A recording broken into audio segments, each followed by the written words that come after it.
Hey, Felicia, there's a song out by Masego that came out on Friday. Okay. It's called By Felicia. I need to send it to you. Please do. Is it amazing? I mean, it's Masego. I think it's very amazing. I think you enjoy it very much. I was like, who? Felicia, I think that you should have some rights to that song because that whole phrase is yours. Yes, this is true.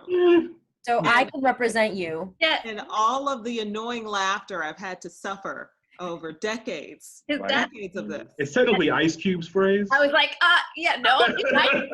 You just take that from Ice Cube. Like, come on. It's been I love this conversation. I was like, where are you people from? We have taken it. You are today. He was talking about Felicia of many, many years ago. Mm-hmm. Hey, everyone. Oh, guys. Yeah.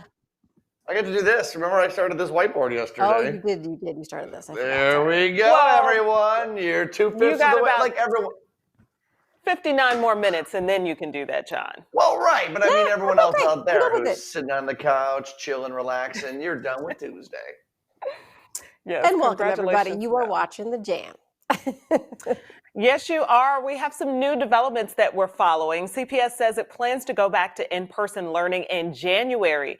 Now, students in pre-K or enrolled in intensive cluster classrooms will return January 11th, and K through 8th grade return February 1st. There are also new restrictions that take effect Friday in response to a rise in COVID cases, hospitalizations, and positivity rates across the states. Bars and restaurants will close at 11 p.m., and there's no service inside. Outdoor dining for up to 6 is allowed. A couple other updates. Gyms can only operate at 25% capacity. No indoor group classes, Amy.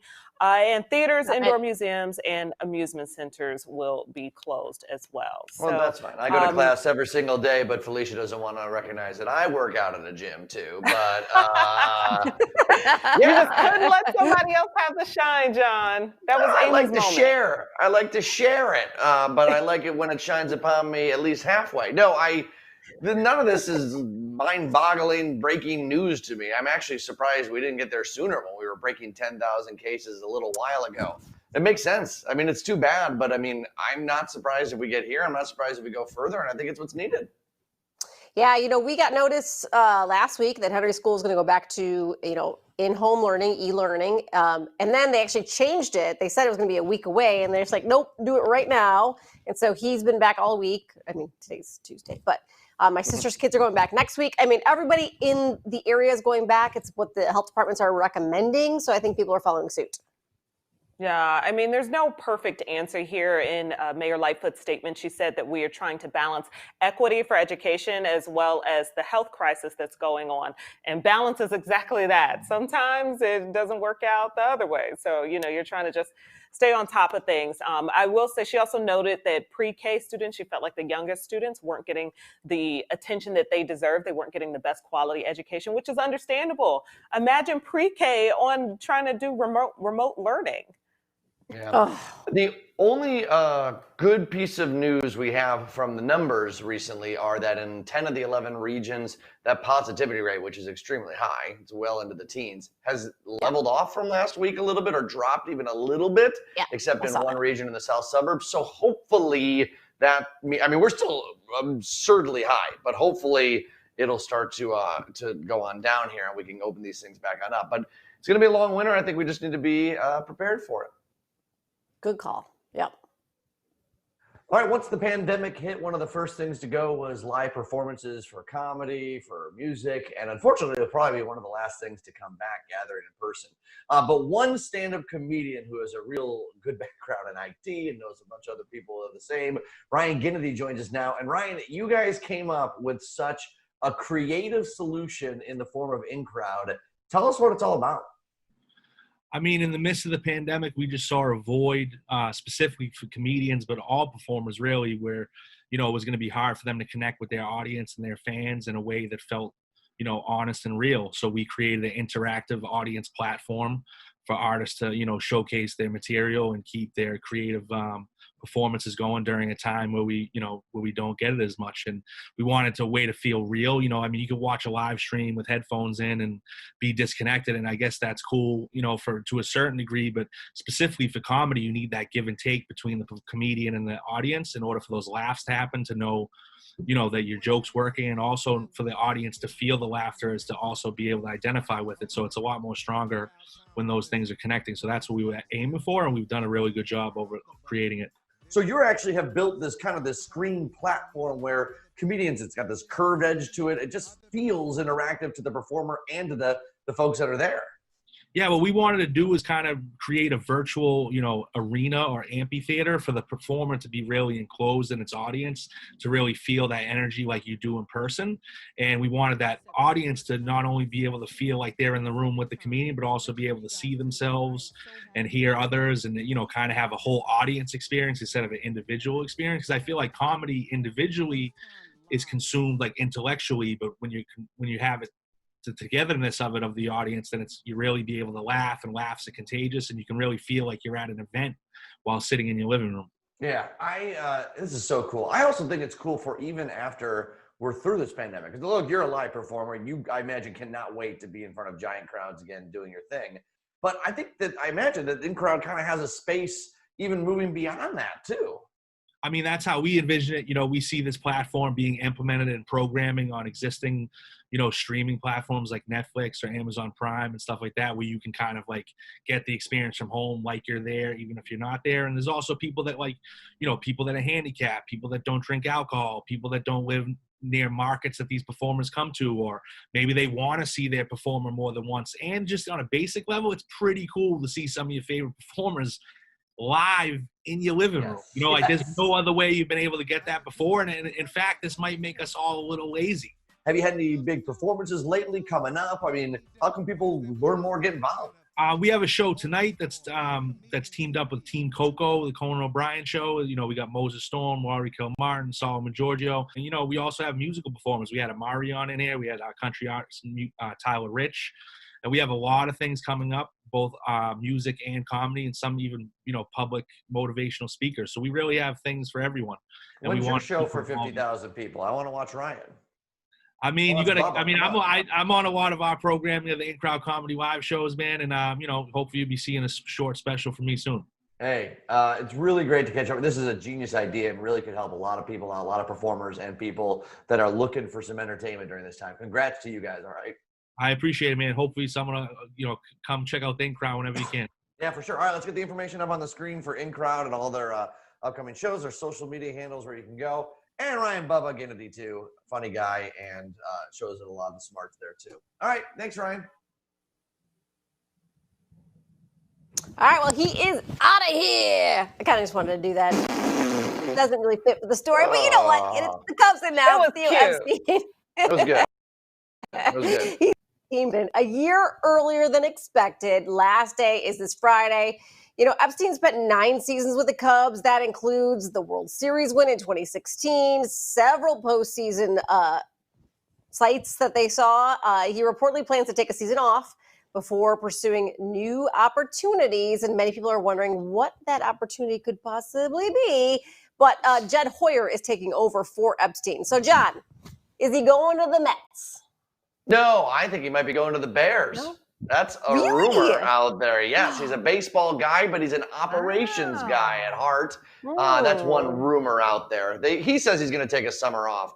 Look, it's clear what's happening with the Cubs is that the Ricketts family wants to go in one direction, and Theo Epstein is kind of built for a different direction. It was weird that he had a year left on his contract anyways. I mean, that's kind of weird. Like, your boss wants to do one thing, you want to do another. Why kind of be in the middle for a year? So I think this makes sense for both sides. Great. And for the Cubs, here's some numbers. For the 65 years before Theo Epstein came to the Cubs, they made the playoffs 6 times. 6 times. In the 9 years he's been here, the Cubs have made the playoffs 5 times in those 9 years, including the World Series win. He broke the curse of the Cubs. He broke the curse of the Red Sox before that. Props to him. It's sad that he's gone, but I think it makes sense for both organizations. You don't think he's going to show up as an owner in like a year, like of the Mets or something? Maybe as a GM, like right, because like he seems to be on these teams that kind of need to turn around, and maybe the Mets, maybe the Phillies. He's an East Coast guy. I don't know. It would be a thrill for any baseball operation to have him leading the cause there. But maybe he wants a unique challenge. And speaking of challenges, boy, those Bears! Boo, boo, boo.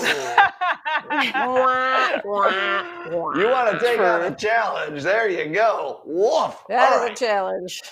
Sorry, Felicia, I talked in all your time there. I apologize. You did. It was your moment. I was okay with it. I was gonna ask you what you thought about his 10 years. He feels like after 10 years, then you need to move on to a different organization. Epstein does. So good for him. Yeah. Do you think that makes sense? Yeah, I think so. Let's see where Jed Hoyer's great. So let's see where he goes. All right, Dee, what's up? All right, guys, and coming up in news you need to know, as if Dolly Parton couldn't amaze us anymore, we're going to be talking about what participation she had in the COVID-19 vaccine. Big news here. And later on in the show, WGCI's Tone Kapone, there we go, joins us. As we head to break, here's a look at tomorrow's forecast. The Jam will be right back.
Good evening, everyone. I'm Diana Gutierrez with the news you need to know. President Donald Trump is sticking to a campaign promise before he's out of office. He wants to reduce the troops in Afghanistan and Iraq to 2,500 by January 15th. Now, right now, there are almost 8,000 troops there now. Defense officials ensure Americans are protected by any possible threats. And the feds are giving Mayor Lori Lightfoot some advice. Do not grant General Iron a city permit. Now, there's an investigation out right now on the move to the southeast side of Chicago that could potentially violate some rights of residents living there. Of course, we know metal shredding causes air pollution, so that's the big deal there. And Chet Aquarium is voluntarily closing until January. Staff will stay there to take care of the 32,000 animals that, of course, need to be taken care of. They're still going to, of course, offer online events, field trips, animal encounters, all that stuff on their website. And okay, here we go. It's officially 1 year since COVID-19 first popped up in Wuhan, China, and it's been messing with the biggest party of the year. In New Orleans, the 2021 Mardi Gras parades will not be happening. The mayor said this shouldn't really be a surprise for a lot of people because obviously there are very strict COVID-19 guidelines. They are, however, thinking of alternatives. But here's something you perhaps didn't hear about yet. Chicago is trying to keep track of infection rates through poop. Now, I know we like to talk about poop on this show, but researchers say COVID shows up in the sewers a week before people actually start feeling some symptoms. So here's how it's going to work. So they're going to collect the sewage samples. They're going to then plot the data. They're going to create some charts, and then they're going to send those charts to the hospital systems so that they can kind of see how the changes go and kind of not perhaps prevent these incomes of patients coming into the hospitals, but at least give them notice that something is going on. I told you guys, the proof is in the poop. I knew it. I knew it. From it. You got to pay attention to it. All they have to do is come over to my house for a hot second because we've had poop spewing all day long. I got a sick kid out here and it's disgusting. And I have 3 boys and they're disgusting. But I do see why this makes sense because you think about it, it's such a biological tell, right, of how you're doing. Your gut health says so much about your day that, keep looking at it. Makes sense. I don't know how much the guy makes who has to go down there and collect it. Not enough. That person, yes, deserves a raise, a medal, a shower, and all the praise that we can possibly give that person. Yes. I think this is so cool. I just don't want any of those jobs, and they can just give me the report. They don't got to show me pictures. I don't need to see an Instagram story from the city on this whole process. Like, keep this one.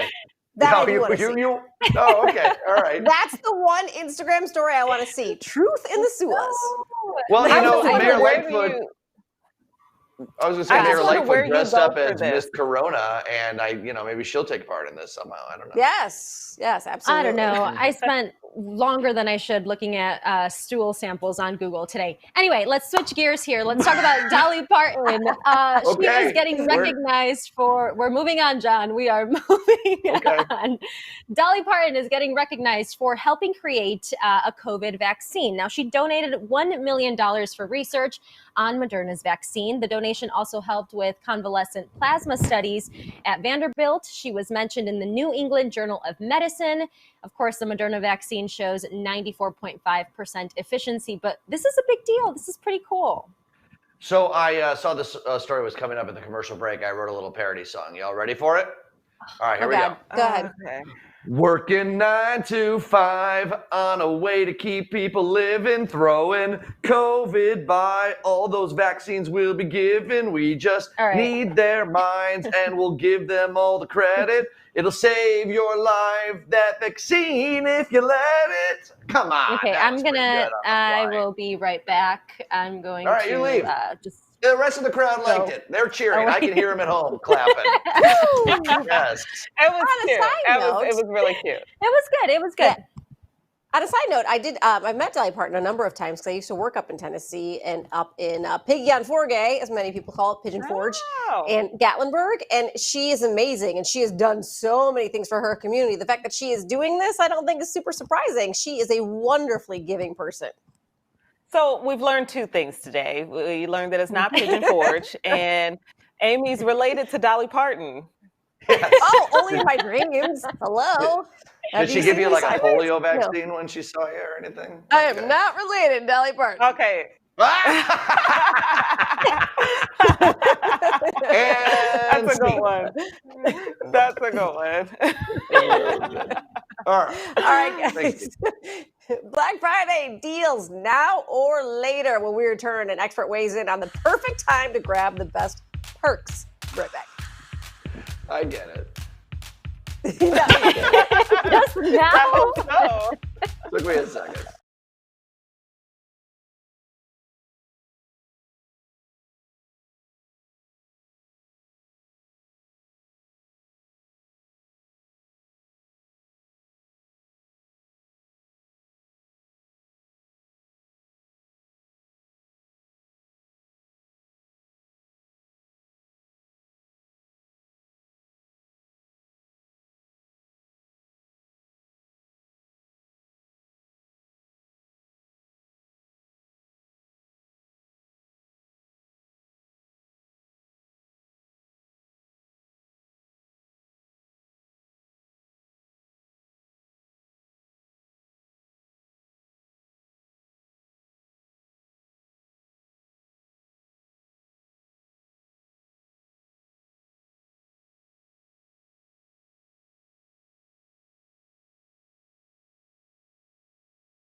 Forget Black Friday. It seems like every day is Black Friday already. The holiday shopping season is in full swing. Retail expert Trey Bodge is here. And Trey, it's really tough right now because I feel like you could start Black Friday shopping now, but should you wait? What to do?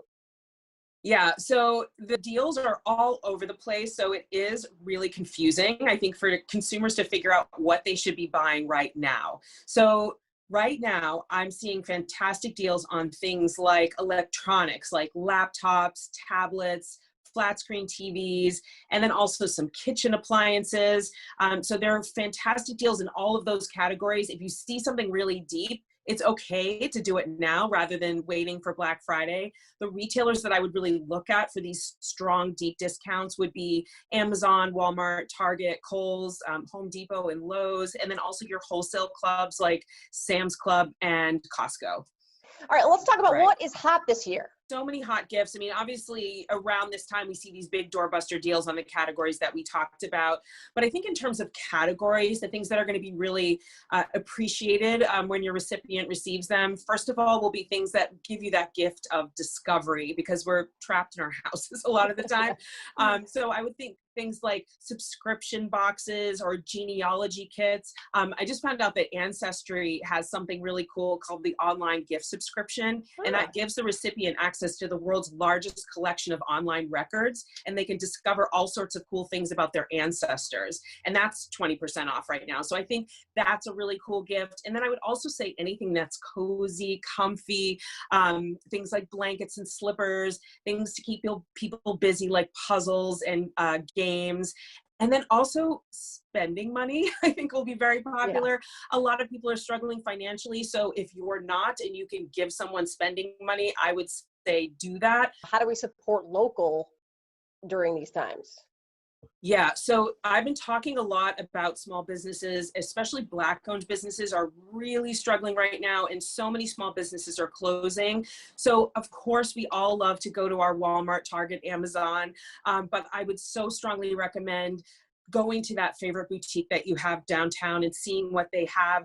They may not be able to offer that doorbuster deal that you're getting from your big box store, but they'll certainly be doing special things. As you're buying stuff for other people and getting stuff yourself, pay it forward and kind of offload some of the stuff you don't use so much anymore. Right around now is a great time to think about donating. I just did a huge donation. I get a lot of amazing products to try and also clothes that I'm no longer wearing. And so I donated like 15 boxes to a veterans association here where I am in New Jersey. But it is a great time to go through your things and see, hey, I'm not wearing that coat anymore. Like, why don't I donate it to someone who might need it, especially as winter is around the corner. Yeah, we've got a great partnership going on right now with CD1 Price Cleaners. Anybody who brings a coat for a kid or a teen to a CD1 Price Cleaner, they're going to get them cleaned like new for them and get them into the hands of kids who really need them. Trey, thank you so much for joining us. We really appreciate it. Thanks so much for having me. And remember to check out Trey's website at truetrey.com and on social media. We'll be right back.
We would have never had the phrase if Felicia didn't exist.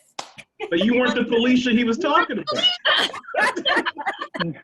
How old were you when that came out? You were what, 3? Ooh, I was young, honey. I was a baby. Just too young. Just young. So Ice Cube was thinking about baby Felicia as motivation for that iconic scene, huh? He's like, you know what?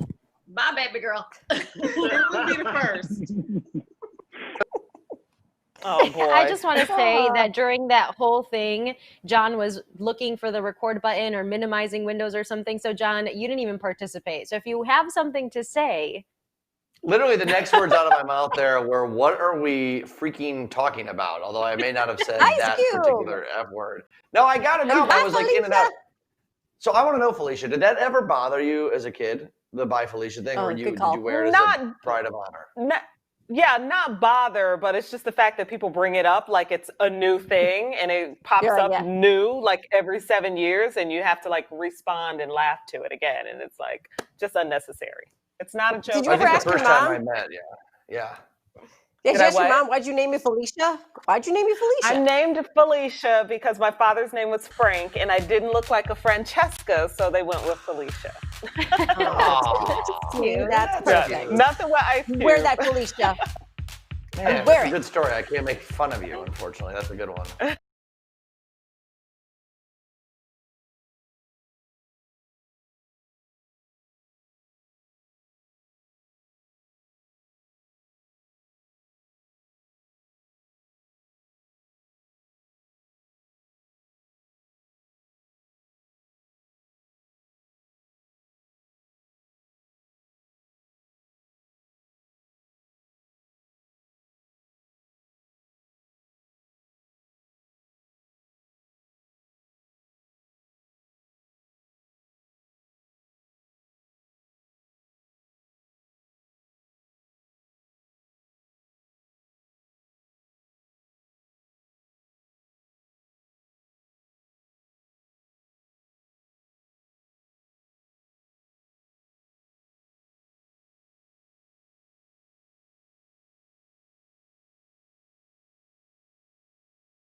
No, go back.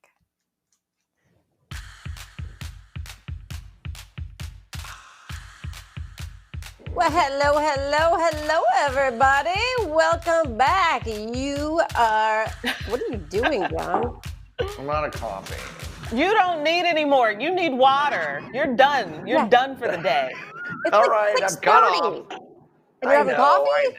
Well, I have decaf sometimes just to give me the little taste, it gives me the kick without the, lack of sleeping. So, but it's all John.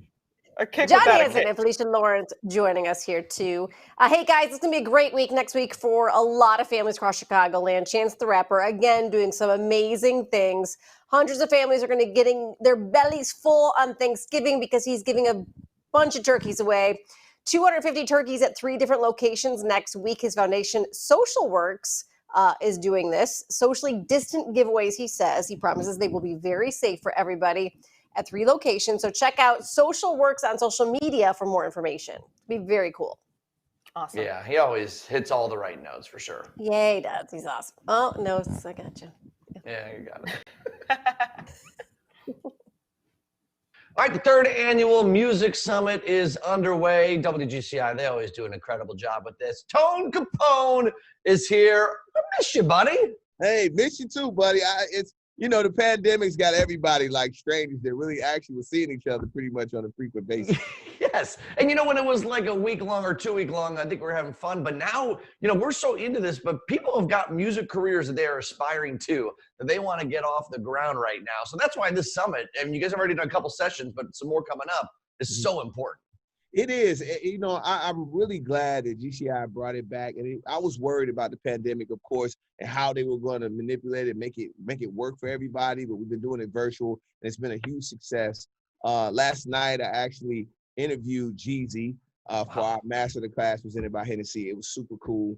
And then also before that, it was Neo. And it gives people a chance to hear these established people in the music and hear how they made it and what made them who they are and the steps they took and how you can go about it. And then just as far as just the music summit itself with the panelists, just being able to have that open conversation about your music to kind of put you in the right direction. Well, that's what I was going to ask. I mean, I imagine it's just great hearing from people that have kind of gone through that journey, because some people have so much talent in them, but like, who knows what the next step is to do this, that, or the other thing.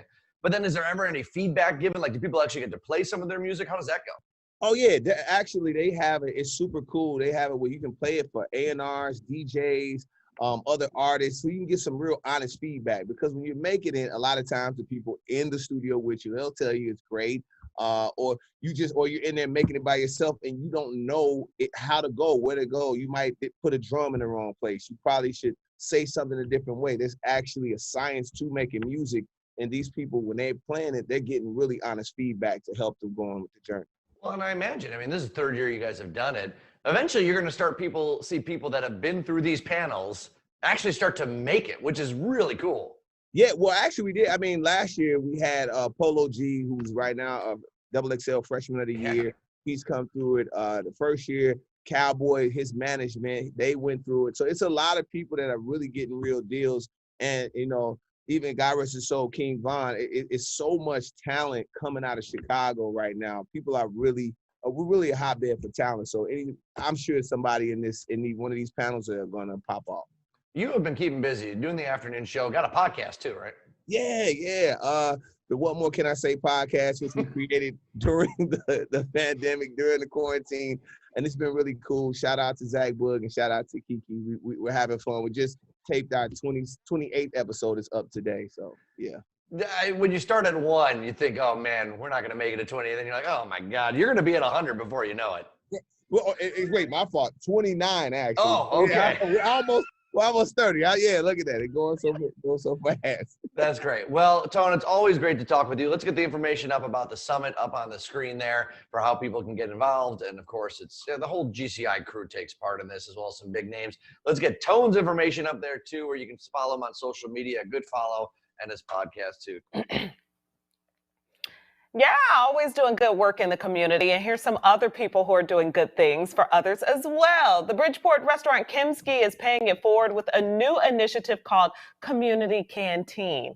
So it's run by chefs and hospitality pros, and it's going to be 5 days a week. Guests can choose from a prepared menu of lunch or dinner for free. But of course they are asking for donations. They're asking you to give what you can. And typically, guys, when you see stuff like this, a couple people might not give as much, and then you'll get people who will give like a couple $100. So I could see how this could really help out a lot of people. They're expecting 2,000 meals a week during the winter. Yeah, I feel like, too, you got some really, good Chicago chefs and companies running this. I would feel the need to give them a significant more money than I normally would just because of what they're doing. It's amazing. Yeah. Yeah, let me preface what I'm about to say that it's going to make me sound like a hater, and it's not meant in that way at all. But there is so much good news, it's almost overwhelming. And I mean that in a good way. Chicagoans, whether it's certain restaurants, we just talk about Chance. It seems like every day during this pandemic, 2, 3, 4 times a show, we're talking about community organizations that are trying to make a difference. And I just love that, you know, through all the news we read, all the craziness, all the insanity, election, pandemic, blah, blah, blah. There is so much happening in our communities that is good. People taking it by the reins and trying to help people out. I love it. Well said. I do. I do. All right, guys. So imagine this. New York newlyweds, Lauren and Andrew Gettings, found out they were pregnant in March. 6-week checkup revealed Lauren was pregnant with, not twins, but triplets. Yeah, the babies were conceived naturally from one fertilized egg splitting into 3, causing the embryo to share the same placenta. So one giant sack, 3 little babies, okay? The odds of having identical triplets are 1 in 1 million to 1 in 200 million. She gave birth 10 weeks ago to Charlotte, Cora, and Emma. Oh, okay. So first of all, because Todd and I had somewhat of a similar, just not even close to similar journey, but we went through the IVF route. They told us we had a 15% chance of getting pregnant. We had 2 good embryos that we could use. It was like, okay, well, we're gonna try this once, and we're gonna go in. But we didn't want twins. We said no twins. They're like, no, the chance of you having twins is less than 1%. We're like, let's go. We have identical twins, less than 1% chance. And when they told us that we were having identical twins, I'm not kidding. I cried for 2 weeks. And they are the cutest things on the planet, but it was a lot. And so to be told you're having triplets, and this couple was not married for very long when they found out they were having kids, let alone natural triplets. Whoa. Holy cow. That's what I thought. They'd been married 4 months. That was my initial thought. Months. Like, you know, you wanna get a few months under your belt, maybe a year or 2 before you dive all the way in. But hey, they got their blessing. I will say Amy, that science can do. Oh, go ahead. Yeah. No, that's it. I was going to say, is there any way Felicia and I can convince you to do it one more time? And if you end up with 2, Felicia gets 1 and I get 1. And then we're all set. Like that's Amy. I have to say, biologically, the kitchen has been shut down. It's no longer capable of cooking anything. So as much as I'd love to help you. Yeah. No. It has been shut down, locked up. The key's been thrown away in the disposal. The garbage truck has run over 4 times. Ain't happening. Amy, 2 weeks. Yeah, Amy, 2 weeks ago, my oven wasn't working. You call the right repairman. He comes over. He fixes that right up quick. So I mean, not you also said triplets are 1 in 1 million to 1 in 200 million. That means there's always a little chance. You take out certain parts, you can't actually, make stuff. Okay, we get it. Scientifically, you can't do it. We get it. Okay. There you go. All of our jokes are done. We get it. Also, she's not doing it. Perfectly happy to say that, though. Yes. I'm very blessed. Okay. Yes, you are. Hey, we're all blessed by these new Thanksgiving terrible food concoctions. All right, I don't know why everyone always does this. It's probably for a publicity stunt, so we read it here on the television program. But Pepsi has announced that they're going to be giving away 2-liter bottles of what they call Pepsi apple pie. So here's how they're doing it. They're picking 1,500 winners to the Pepsi Apple Pie Challenge. And the way they find these is by people that submit baking disasters. So Felicia, remember when you baked a cake way back at the beginning of this thing? Don't give me that look. You forgot flour, which is like the ingredient. You could win some Pepsi. Now you can win. Flag on the play. Time out. Flag on the play. What? Okay, how did this turn into an attack? Not attack. We're happy for you. You can win something. Yes, okay, when I go try it. Win $1 million and I get all my Pepsi fame, I don't want you guys to come calling, come running back. We told you about it, so you have to share with us. That's the whole point. You're being a hater on us, not on you. Us on you. Legally, by the way, I think this probably sounds disgusting. And also, you can kind of see the little picture on the lower left-hand part of the screen. That's not just any old turkey. That's actually a turkey cake that Baskin-Robbins is doing. It's an ice cream cake, and I can get on board with that. No, what? Really? No. Any ice cream cake I'm down for. I don't care what it's shaped like. Even if it I looks don't like a really gross trust old your cookie. taste buds, though, John. Shaped but not John makes like flavored, like- weird stuff. Yeah, I don't think he really knows what good food It's not is. turkey flavored ice cream, right, John? No, this is just shaped like a turkey. So Okay, that's a bit better. Okay. yeah, right. A little bit better. But You want a there's your sober? there's your free publicity, Pepsi and Baskin Robbins. Congratulations. Good people. They got good people over there. Just really good They people. do. People. All right, let's Deanna, go to save us.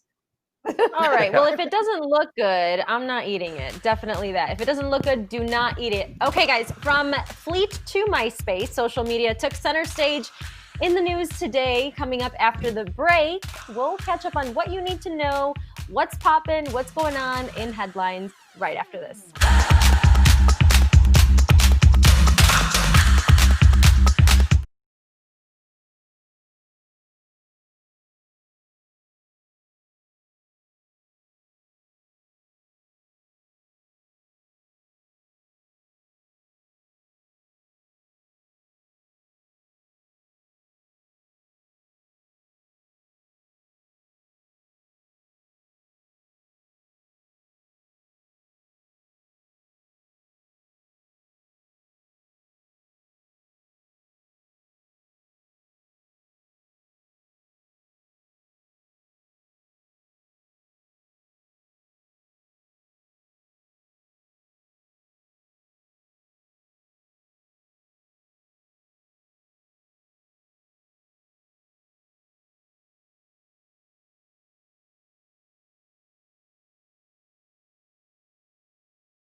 All right, everyone, news you need to know this evening. Social media moguls got into heated talks today on Capitol Hill. The topic, what's posted on social media, what's flagged, what can be controlled all over social media. And take a listen to this exchange between Democratic Senator Richard Blumenthal and Mark Zuckerberg. How many times has Steve Bannon allowed the call for the murder of government officials before Facebook suspends his account? Senator, as you say, the content in question did violate our policies and we took it down.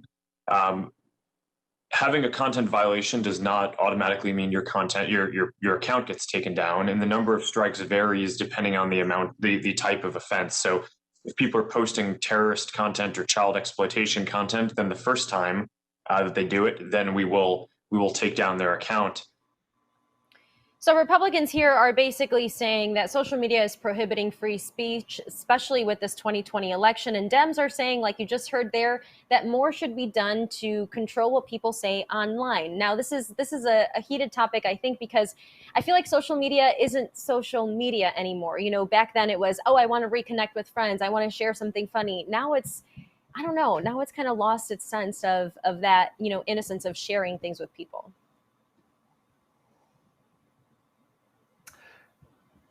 Yeah, I honestly feel like I don't know what Republicans' arguments are, and that they're private companies, and Republicans love to stand up for private companies. I know they want to feel it like it's a utility, but I don't really know what they stand on. Having said that, what happens on social media is an abomination, and I think it's indoctrinated a whole group of people to false information, and they believe it to be the truth. So, is there something Congress can do to step in? Perhaps, but I think it's always strange when a bunch of, I hate to say it like this, but 70, 80-year-olds are the ones trying to manage what social media does and doesn't do. They have always shown they're never really capable of understanding exactly how it all works.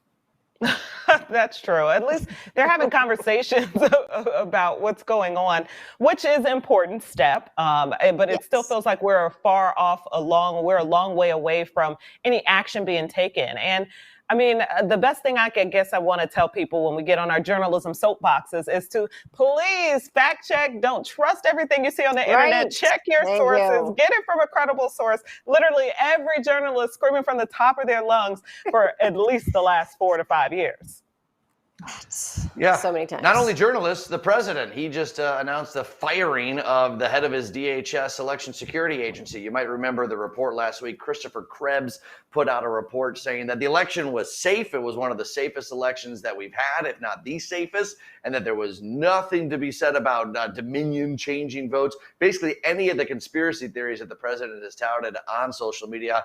He said afterwards that he was kind of expecting to get fired. Well, President Trump, after not being on Twitter throughout most of the day, announced, of course, via Twitter, that he was fired. Yeah, and this has been a big purge in the National Security Agency. This has been a big purge in the purge in the Department of Defense. Has a lot of people really worried since we still don't have the incoming president getting all these reports. So this is just one more wrinkle in this story. Yeah, he's been purging for the last 4 years, though. Yeah, but not like this. This is a ramp up, right? And we're going to expect to see it this way. He is fighting leaving the Oval Office, and these are his little ways to throw roadblocks up and to change things and to make things more difficult for the Biden administration as they come in. Yeah, I'm interested to see if the president will take advantage of these Twitter updates that are called fleets. Now they're, and I'm interested to see what he will post. They're pretty much like everything we've seen. So think of an Instagram story, Snapchat, Facebook story. They disappear after 24 hours. So, screenshots still exist, but maybe you won't feel as bad as posting something. Now, Twitter says this is a way to create a space with less pressure, more expression, a safer space. And of course, the internet always wins. Trending right now is MySpace. People want it back because, life's too hard and we need things simpler. So bring back MySpace. Yeah, but if MySpace were around, they would just adapt it to be like the other ones. And that's my biggest problem with all these apps. I feel like I end up toggling between the exact same content, whether it's Insta, Facebook, or Snapchat or whatever. And they're copycatting off each other. Obviously, there's some success formula to it. But eventually, aren't we going to be so disillusioned to this that we're just going to pick one? I guess that's their hope. Oh, welcome to my world. Like, I mean, seriously, I've never been on MySpace, never even looked at MySpace before. I was just in that generation where we missed it. And then this all stuff comes around. I'm like, well, okay. But if I put something on Instagram that shares to Facebook and Twitter, what's the point of having Facebook and Twitter? Because it all shares together. I don't get it. Right. And That's true. Don't get a lot of things. Well, and that's the reason why all these came about was because they serve different purposes. Instagram initially was just mainly pictures. Twitter was just mainly words and 40 characters. So, I mean, now you're not, or 140 characters, however many it was. I don't really like Twitter. But yeah, now you're seeing them just get more and more like it. We're with you, Amy, way more than what you think. We can take or leave social media. I'm okay with life without it. Look, I don't know where these people got that MySpace is simple. You need to pick a song, you need a code, you need to pick your top 5. You're going to lose friends. I've lost friends. Like, MySpace was not simple. Anyway, that was coding. I was like, what? Oh, you got to pick your best friends and move them, rank them in and out so people knew where they stood. That's how we'll be back after this. You all 3 would be my top friends right now. Maybe not tomorrow. That's a lot of work.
West Philadelphia, born and raised. I will spare you the rest. Yeah, it's a Fresh Prince of Bel-Air reunion with some of your favorite cast members. Tuning in on Tamron Hall, DJ Jazzy Jeff reveals how Will Smith had to convince him to take the job on that show. I was actually terrified. I had no desire to do television. I remember when Will got the call to go out for the audition and he came back. We were actually on tour and he came back and said, you know, I got a TV show. And my brain didn't comprehend an actual TV show. I really thought that it was a friend with a video camera. And then he went and shot the pilot and I saw Alfonso and I'm like, you got real people to do this show. Like, this is a real show. An actual real show lots of people love. You can catch the Tamron Hall show tonight at 8 p.m. right after Dr. Phil. We'll be right back.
Yeah, you know those drums mean it's time for deep dish.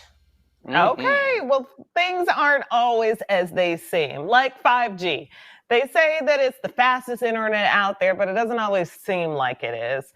Also, someone else on Reddit said that convenience fees when paying a bill online, they say that that's a scam. So what's the biggest scam that we all just end up accepting because, well, what else are you going to do? One of the ones I had was, do you accept these terms and conditions when it's time to check that box? Boo. They know we're not going to read those. You got to accept the terms and conditions in order to go through with whatever you're doing.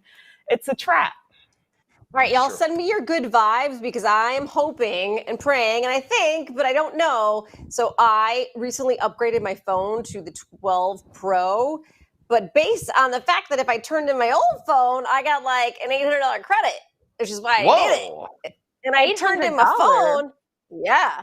And I turned in my phone and I'm just waiting to see where my credit is. And I'm just like, yeah, it's real, right? Oh, so you think they're scamming you? Like you're never going to get this money? No, but I mean, when I got my new phone, I was like, what do I do? They're like, all right, well, box up your old phone and send it back. I was like, okay. Yeah. So now I'm just like, oh, they could have maybe not got it. There's so many like variables that could like screw this up, and then I just threw away money. You I thought it was like homework. 200. Yeah. Maybe. No, depends on many things. Do some homework. All right, Dee, what about you? Maybe my screen was always cracked. Okay, let's see. Remember concerts? Remember going to those and hanging out with people in like crowds? Yes, we do.